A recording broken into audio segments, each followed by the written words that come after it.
Ginamitan na ng improvised zipline ang paghatid ng tulong sa mga naapektuhan ng bagyo at habagat sa Occidental Mindoro. Kabi-kabila rin ang baha at landslide sa iba pang lugar sa Luzon. Nakatutok si Mark Salazar.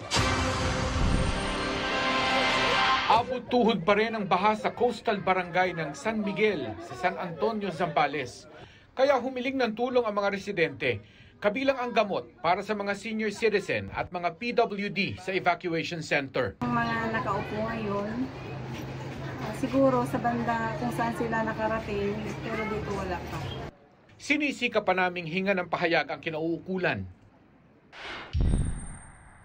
Halos 2 hektarya ng pananim na talong naman ang nasira sa Bacara, Ilocos Norte, kasunod ng bahang dulot ng bagyong Egay.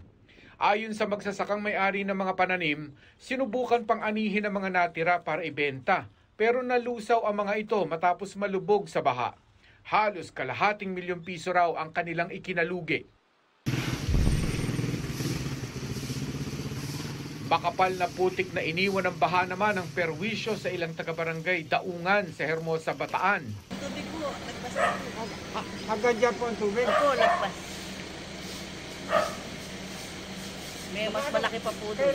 Pero sa barangay Almacen, baha pa rin kaya hindi makadaan ang mga tricycle. Labra Kalinga Road sa Malibkong, Abra. Ayon sa Red Cross Abra, tumagilid ang truck na sinasakyan ng mga biktima. 2 ang nasugatan. Sinara rin muna ang ilang kalsada sa Kalinga gaya sa Lubwagan, Batungbuhay, Abra Boundary Road dahil sa landslide. Patuloy ang clearing operation sa mga apektadong lugar.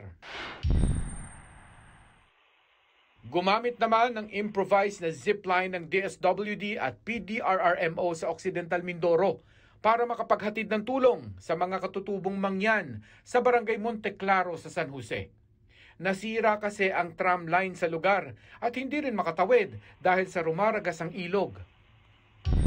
Base sa pinakahuling tala ng NDRRMC, mahigit 2.3 milyon na individual ang naapektuhan ng bagyong Egay at hanging habagat.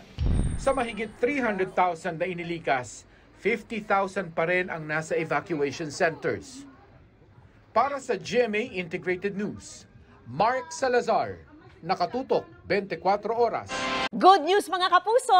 Maaari niyong mapanood ang 24 oras at iba pa naming mga newscast sa aming YouTube channel.